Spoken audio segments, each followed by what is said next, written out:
misalnya di keluarga kita ada 3 perempuan dengan kanker payudara, maka anak-anak dari 3 orang ini dan juga sampai second degree relatif sampai dengan ponaan itu risiko kanker payudara menjadi 80%. Kalau bisa diketahui lebih awal bahwa risiko kanker saya 20 tahun, 30 tahun ke depan itu tinggi, maka perubahan gaya hidup sekarang ini amat bisa mencegah baik Angelina Jolie, baik siapapun yang kemungkinan kankernya besar itu bisa dipotong, bisa dikurangi amat sangat drastis kalau memperbaiki gaya hidup.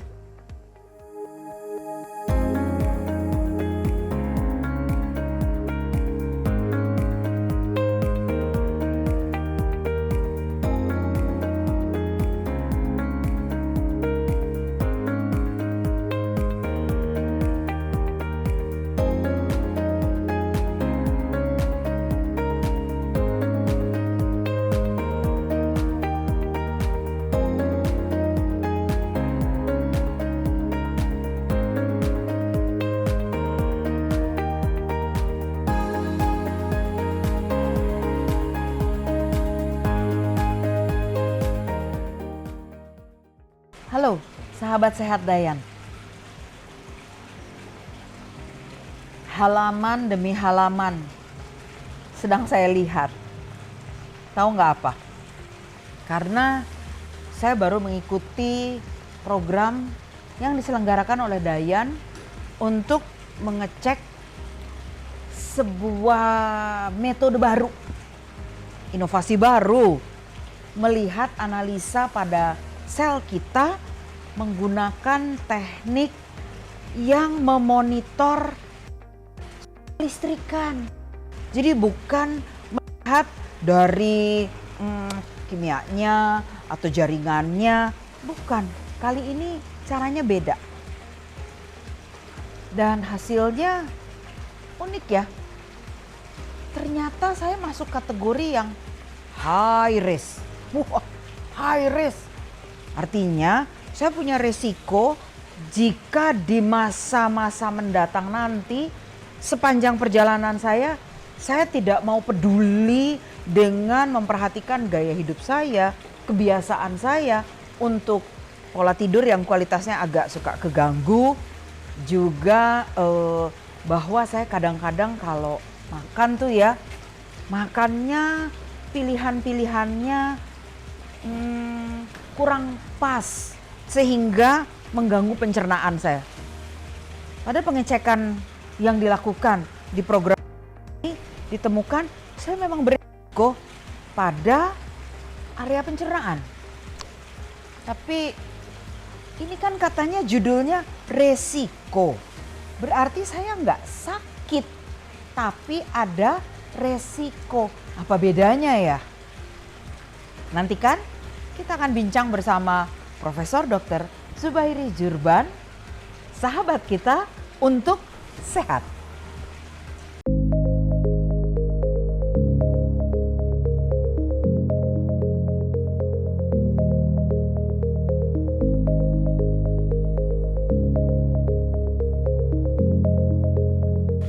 Nah, sahabat sehat Dayan, Prof. Zubairi sudah bersama kita. Prof, saya tuh tadi lihat-lihat Prof.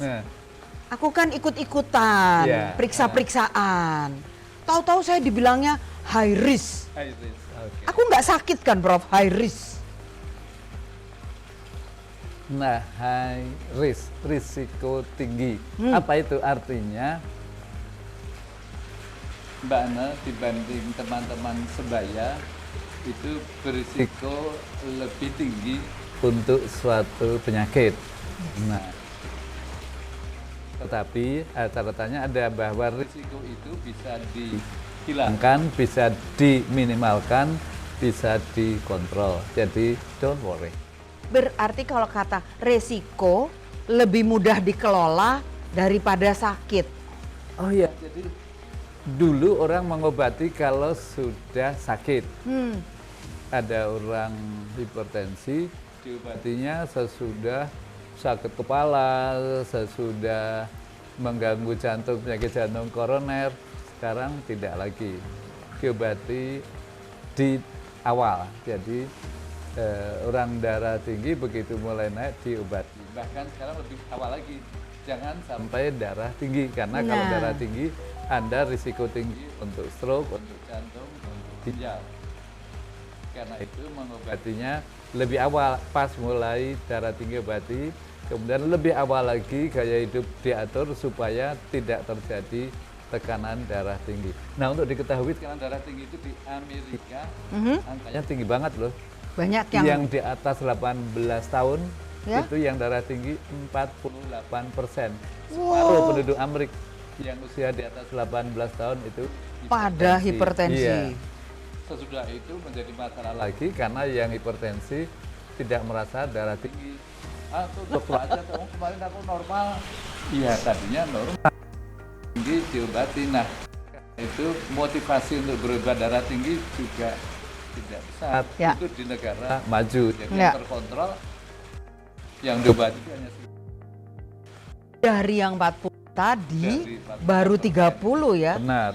Berarti masih lebih banyak yang berisiko. Berisiko. Nah, bagaimana di Asia? Di Asia darah tinggi bervariasi, memang sedikit lebih rendah, walaupun mungkin kita bisa perdebatkan apa benar lebih rendah. Tapi tetap di atas 30% penduduk dengan hipertensi. Artinya kita lebih baik menjaga di awal, jangan sampai hipertensi dengan, ya misalnya jangan sampai gemuk berlebihan, obesitas, hindari rokok, stop alkohol, dan gaya hidup yang lain, olahraga. Nah, itu yang penting banget untuk mengatasi atau mencegah faktor risiko. Jadi sekarang mencegah faktor risiko, kalau nggak bisa ya mengobati faktor risiko. Iya. Kalau yang sudah terlanjur sakit jantung, terlanjur stroke, ya diobati pada kondisi sudah Diatasi terkomplikasi. itu. Menjadi pesan sepertinya ya Prof ya. Iya. Bukan hanya untuk diri sendiri, Iya. tapi kalau ya keburu saya obesitas gitu, anak saya dilatih untuk jangan ngikuti saya gitu ya Prof ya. Benar, tetapi tolong diingat, tidak mudah untuk mengajari anak jangan ikuti saya, tetapi dia lihat di rumah Begitu terus. ibunya makanya bagi sama kemudian snacknya, kue dan yang lainnya. Jadi harus mulai dari diri sendiri untuk bisa memberi contoh pada anak. Anak akan mencontoh orang tuanya, ibunya, bagaimana ibunya makan, bagaimana ibunya olahraga, Iya. bagaimana ibunya aktif. Jadi sahabat sehat Dayan, mengantar anak kita ke masa depan dia supaya anak kita sehat, bisa berkarya, sukses, itu bonusnya hidup kita juga sehat. Karena kita yang dicontoh, kata Prof loh. Yuk kita tunggu di section kita yang berikut.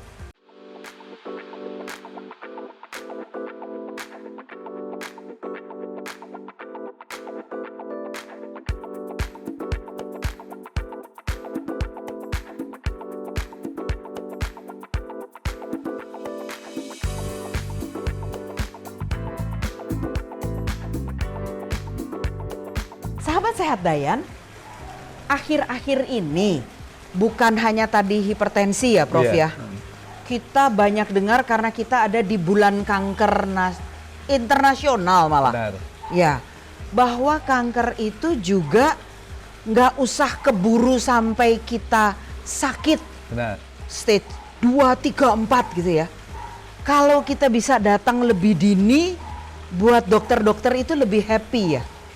Oh, tidak hanya buat dokter, terutama untuk masyarakatnya, supaya masyarakatnya orangnya tidak terkena kanker. Jadi kalau bisa diketahui lebih awal bahwa risiko kanker saya 20 tahun, 30 tahun ke depan itu tinggi, maka perubahan gaya hidup sekarang ini amat bisa mencegah, amat bisa mengurangi risiko timbulnya kanker di puluhan tahun mendatang. Ah, begitu. Nah, Prof, ada yang mulai ngomongin Prof, berbagai metode. Iya. Katanya ada holistik, Hmm. integratif, sampai istilah functional medicine. Itu kan di kedokteran terapi-terapi juga bukan Prof? Atau apa bedanya buat mereka itu? Mungkin begini, orang datang dengan sakit panas, Panas. kemudian dokter memeriksa, oh ternyata malaria, ya udah obati, selesai. Orang datang dengan panas, dites ternyata demam berdarah, obati demam berdarahnya, Oke. selesai. Namun sekarang orang mulai paham bahwa ini yang datang ini beratnya 100 kilo.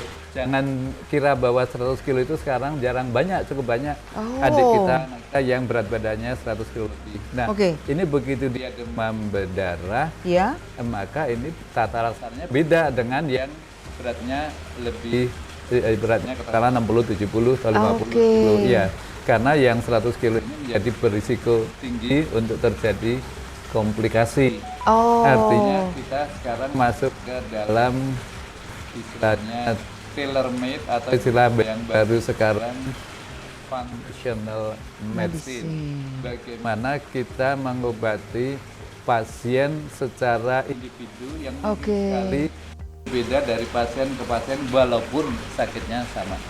Oh, walaupun sudah ada parameter pengobatan sama, Iya. tapi ternyata profil setiap orang itu bisa beda gitu ya, Prof. Benar, jadi misalnya untuk satu pasien yang tadi misalnya 100 kilo, kemudian ibunya ada kanker kolorektal. Nah, ini dia risikonya tinggi Oke. untuk kanker kolorektal. Jadi kalau dia datang misalnya sekarang untuk darah tinggi, Ya. maka tidak hanya darah tingginya yang kita obati, Nah. namun ini kan orang berisiko untuk kanker usus besar. Karena pada waktu wawancara ternyata ibunya kanker kolorektal, apalagi kalau neneknya atau tantenya juga kanker kolorektal, maka dia risiko amat tinggi terkena kanker tersebut yang bisa dicegah dengan perubahan perilaku. Oke. Misalnya dengan menurunkan berat badan, kemudian dengan makan sayur buah lebih teratur, lebih banyak, Ya. kombinasi sayur dan buah itu 5 kali sehari, Ya. kemudian olahraganya ditambah yang artinya hanya seminggu sekali, kemudian menjadi minimal 3 kali seminggu 1 jam, jadi lebih dari 150 menit, itu amat mengurangi risiko timbulnya kanker, dalam kasus ini kanker usus besar di kemudian Iya. hari. Saya beruntung sekali, Prof. Sudah tahu high risk. Kan tante dan nenek saya, benar kata Prof tadi, dirawat sama Prof untuk kolorektal dulu. Ah, Pas bener ya.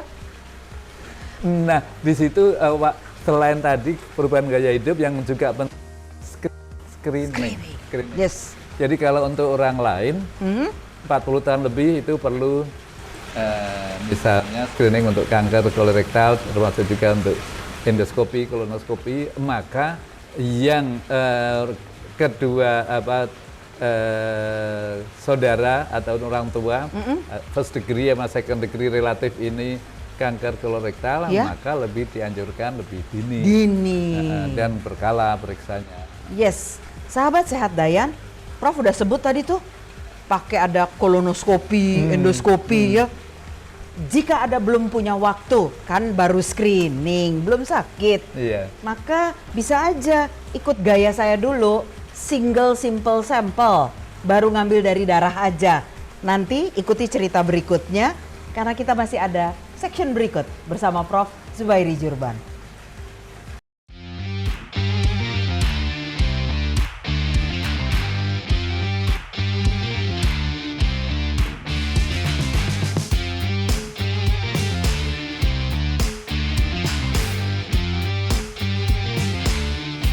Sahabat Sehat Dayan, kalau ternyata Anda sudah punya riwayat kesehatan mirip roller coaster naik turun, atau di keluarga Anda, mungkin Anda memilih untuk screening, lalu memilih juga untuk melakukan terapi atau preventif treatment. Prof, banyak banget yang nganjurin suplemen, komplementer, herbal. Prof, gimana kita menempatkan diri di antara semua itu, Prof? Untuk preventifnya. Preventif, iya. preventif itu di dunia kedokteran sekarang mengenal apa yang disebut sebagai evidence based medicine. Yes. Jadi semua itu harus berdasarkan bukti ilmiah.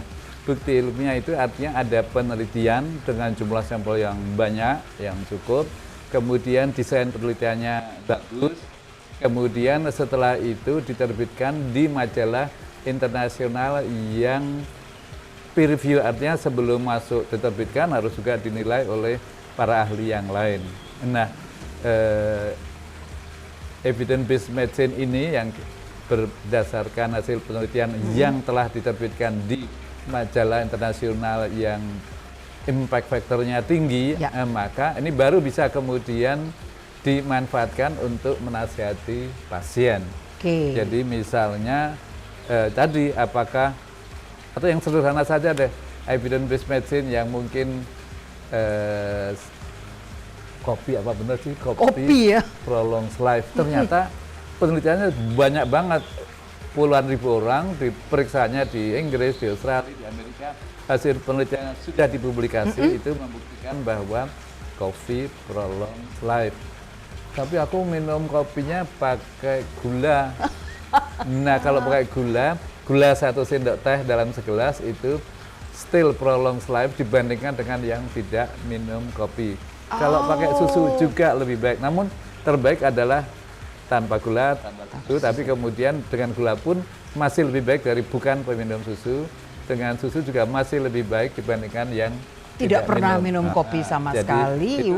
Kopi, tapi kemudian yang lain sama juga, sayur buah itu ternyata mencegah timbulnya kanker, kanker usus besar apalagi. Oke, baik.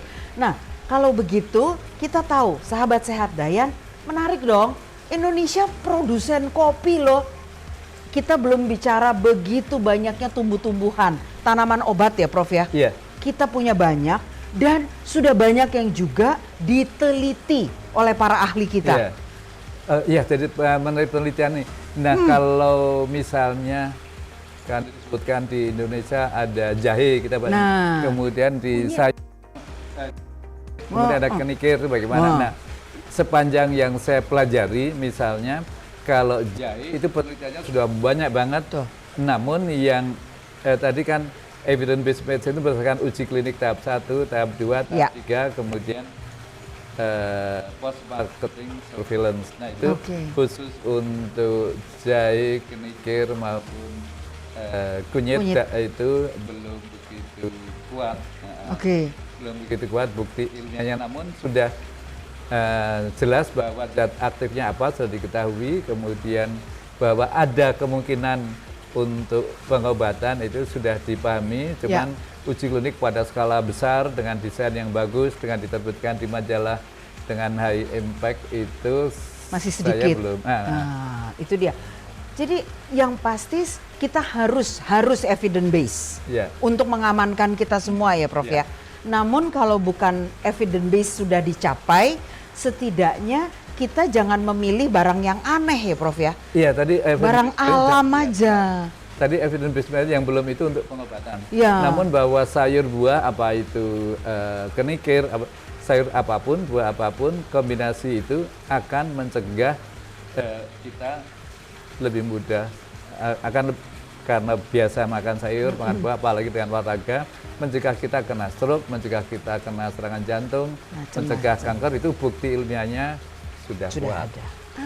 Jadi kombinasi berarti yang dibutuhkan bukan hanya satu solusi, ya, melainkan paket solusi. Semuanya harus dijalani.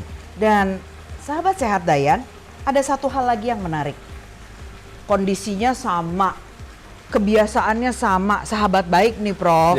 Sama-sama suka olahraga, sama-sama makanannya sama. Tapi kan tetap datang dari keluarga yang berbeda ya Prof ya? Benar, benar. Jadi tuker-tukeran itu ada batasnya juga ya untuk informasi? Oh iya, ini penting. Jadi kalau kita ngomong kanker payudara misalnya di keluarga kita ada 3 perempuan dengan kanker payudara, maka anak-anak dari 3 orang ini dan juga sampai second degree relatif sampai dengan ponaan itu risiko kanker payudara menjadi 80%. Oke, oh 80 Padahal loh. populasi biasa itu sekitar 9-11%. Jadi Oke. berkali lipat, 8 kali lipat Iya, risikonya. Nah, di situ maka kita pernah dulu membaca bahwa bintang film ini silat ini Angelina Silat? Jolie. Silat ya? Iya. Oh baiklah, Angelina Jolie saya silat loh. Silat Amerika maksudnya. Oke deh. Itu orang tuanya kanker payudara. Ya. Kemudian diperiksa ternyata gennya ketemu ada BRCA1, BRCA2 positif. Nah, maka Angelina Jolie dari data ini kemungkinan untuk kena kanker payudara kemudian hari 80%. Dia memilih mastektomi. Kedua payudaranya dibuang. Kemudian kan kalau sudah nggak punya payudara nggak mungkin kena kanker payudara. Tapi gimana kalau dia mau menyusui anaknya ya? Iya, itu lain lagi antara itu lain nyawa lagi. dan tapi kemudian tentu dengan operasi plastik ini bisa dibuang. Koreksi. Tapi bukan isinya bukan Fungsinya hilang ya? fungsinya Ya. hilang. Ya. Ya. Nah Prof, itu kan tahunnya udah lama ya. Angelina Jolie itu tahun 80-an melakukan hal itu ya Prof? Benar sekali. Nah, sekarang terbukti bahwa Teknologinya udah berubah ya? Gaya hidup terbukti bisa mengurangi risiko baik Angelina Jolie, baik siapapun yang kemungkinan kankernya besar itu bisa dipotong, bisa dikurangi amat sangat drastis kalau memperbaiki gaya hidup. Dalam hal kanker payudara, berat badan turun, artinya mendekati sekitar berat badan ideal, kemudian tadi sayur buah harus rutin, olahraga rutin, tidak alkohol stop, kemudian rokok hindari. Rokok, pasti ada itu. Terima kasih Prof. Zubairi, kita jumpa di podcast berikutnya. Oke. Sahabat Sehat Dayan, luar biasa kan bahwa ternyata kita bisa melakukan sesuatu tidak harus sedrastis, seagresif Angelina Jolie. Mari kita lakukan satu langkah cepat, melakukan pengecekan. Dan kalau saja tahun 80 itu sudah ada analisa tubuh kita yang melihat resiko. Kita udah punya mungkin gennya, kita udah punya keluarga yang membuat kita beresiko. Lalu teknologi yang satu ini membuat kita mengetahui hari ini resiko saya rendah, sedang, atau udah lagi meningkat nih. Saya lagi meningkat, tapi saya beruntung karena tidak ditemukan adanya gangguan menetap. Maka saya punya kesempatan. Sepertinya saya naik mesin waktu namanya. Saya sudah mengintip masa depan saya. Di situ bahaya. Maka hari ini saya beres-beres supaya masa depan saya tetap fit, tetap senyum, dan tetap berkarya bersama sahabat semua. Lakukan sikap, action. Ambil tindakan Anda. Mari cek diri sekarang. Dari saya, Anne Gracia, untuk Anda semua, sahabat Sehat Dayan.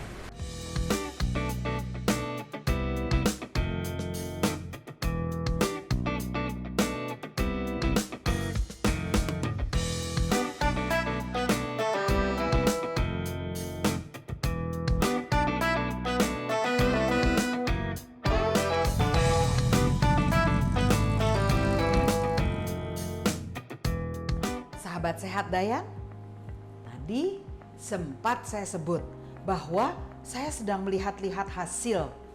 Hasil apa? Hasil yang menunjukkan berapa tingkatan atau di mana posisi resiko yang saya miliki di masa depan nanti untuk kemungkinan saya memiliki gangguan kesehatan keganasan. Nah, bersama saya di sini ada alat yang prototype model dummy. Apa ya sebutan istilah yang pas? Anda lebih tahu tentunya.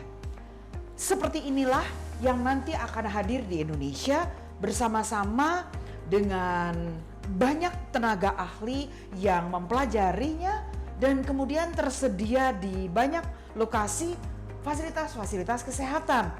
Kita berharap Indonesia akan menjadi semakin baik karena kita bisa memberikan informasi tentang resiko kesehatan kita. Apakah kita berada pada posisi yang salah seorang sahabat saya mengatakan seperti lagi jalan ke puncak, lalu ada warning, hati-hati, belokan tajam bisa tergelincir. Nah, sama kalau kita baru pertama kali menjalani jalur itu, ya harus hati-hati banget, nekat. Nah, bagaimana dengan kesehatan kita? Saya kan tadi bilang, kita bisa saja masuk ke dalam mesin waktu, ngintip gimana sih masa depan kesehatan kita. Kesempatan ini akan hadir bagi Anda, sahabat Sehat Dayan, melalui Cancer Differentiation Analysis Machine. Dengan CDA, kita akan bisa mendapatkan informasi. Nah, dalam waktu dekat ini kita akan berikan info kepada Anda lewat sosial media kita, kedatangan inventornya, penemunya akan datang di Indonesia untuk bersilaturahmi pada semua sistem kesehatan yang ada di Indonesia agar mau menerima konsep ini, temuan ini, dan bersama-sama kita menggalakkan preventif, pencegahan. Jangan sampai ya ada kondisi keganasan menyambut kita di masa depan. Kalau sudah periksa, apakah bikin kita deg-degan, bikin kita jadi takut karena kan jadi tahu? Bukan seperti itu cara bacanya. Karena cara membacanya adalah hati-hati, ada tikungan di depan sana. Hati-hati, Anda berpotensi akan mengalami kondisi keganasan jika beberapa kebiasaan tetap dilakukan. Nah, mengubah seluruh lifestyle tentu tidak mudah. Tapi kalau mau dirintis, menambah, mengganti 1-2 kebiasaan dari langkah kecil tentu bisa kita lakukan. Dayan akan mendampingi Anda melalui Dayan Hub Program di aplikasi Well-O. Jadi, nantikan kami hadir segera untuk Anda. Salam sehat dari Dayan.